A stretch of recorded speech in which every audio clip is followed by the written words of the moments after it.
Aton na hambalan karon ang tagna nanungod sining birthplace ni Jesus Christ. Dira sa Mikiyas 5:2. Nagsiling ang Ginoo, ikaw Bethlehem Ephrata, isa sa mga pinakagamay nga banwa sa Huda. Pero magahalin sa imo ang isa ka tawo nga mag-aalagad sa akon bilang pangulo sang Israel. Ang iya mga katigulangan, bantog nga mga tao sang una gid nga panahon. Kabay pa ang Ginoo magadugang sang pagpakamayo abyan sa sining mga pulong nga aton ginbasa. Si Ginoong Hesus natawo dito sa Bethlehem sa Ephrata, sakop sa sinang tribo ni Huda. Kag amo ina ang syudad o kunbanwa ni Haring David. Nga kinahanglan nga siya igapanganak dito sa Bethlehem Ephrata o sa Huda. Kag hindi nga sa Bethlehem nga dito sa Zebulon. Ang una, amo ini nga si Zebulon, wala siya gin sa aran o kung hindi siya ang ginahalinan sinang mga hari dito sa Israel. Ang hari sang Israel kinanglan maghalin sa tribo ni Huda, kag sa ulihi naghalin sa panimalay ni Haring David. Kay kun imo o sisaon ini si Ginoong Hesus, kun magaagi ikaw diri sa kay Maria, pabalik dito sa kay David, magadulong ini sa imo sa kay Nathan, usa sa mga anak nga lalaki ni Haring David. Kag kun imo subayon, pinaagi diri ni Joseph, magadulong ini sa imo sa kay Haring Solomon, anak ni David.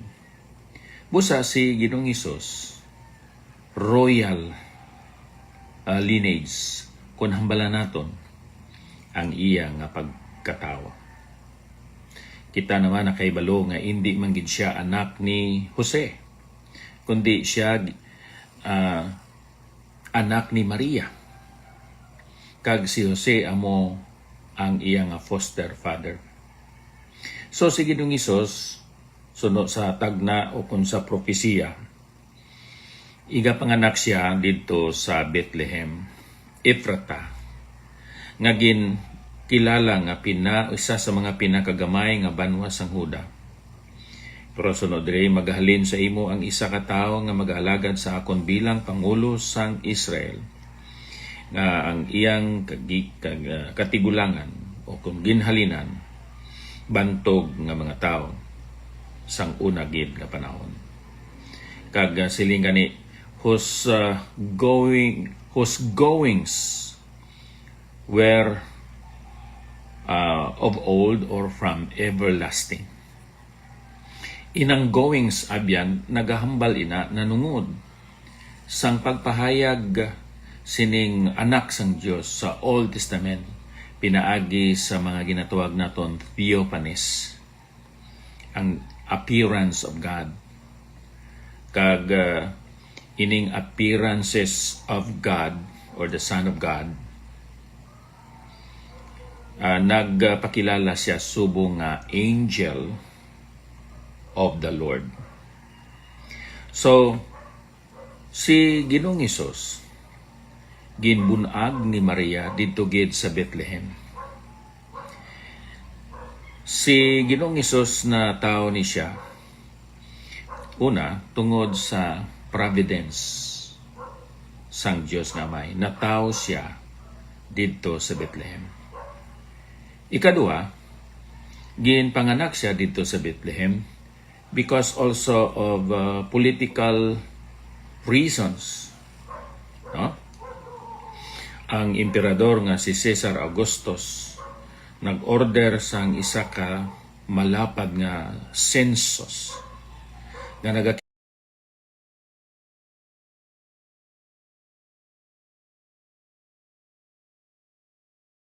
kinahanglan ang tanan nga mga citizens of the Roman Empire magbalik gid sa ilang nga lugar o kon sa ilang mga ginikanan nga agod nga magapalista kag mahibaluan ang population kag sa tapos nga malista kag mahibaluan ini igapadala sa sina nga banwa, sa sina nga probinsya, sa sina nga distrito ang mga soldado agod nga mabantayan ang tanan nga suok sang Roman Empire kung may ara mga ginatawag pockets or groups of resistance and rebels. So amoy na ang kabangdanan nga bisan nagabusong si Maria, gindalagid siya ni Jose dito sa Bethlehem. Kaya muna ang ginhalinan sang mga ginikanan, so to speak, ni Maria kag ni Jose. Kunimo si Saon, ining mga royal blood gindala dito sa Babylon, and after 70 years gintugutan sila nga makabalik sa Israel. Pero yadto mga royal blood wala nagbalik dito sa Huda, kundi sila nagtukod sang isa ka banwa dito sa Galilee nga amo inang Nazareth. So bag-ong salta bilang bag-ong banwa ang Nazareth kag ang kalabanan nga nag-star dito were of royal lineage. So amoy nang history abyan sinang Nazareth. So tungod kay si Joseph being a descendant of King David was required to register in Bethlehem, David's birthplace and ancestral home.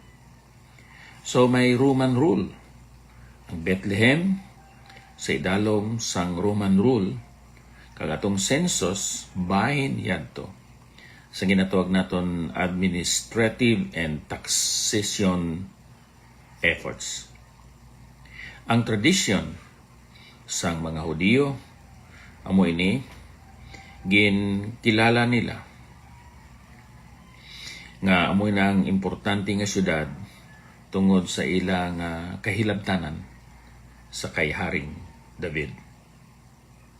Nga dito gid sa Bethlehem agod nga matuman ang propesiya nanungod sinang birthplace sang Mesiyas.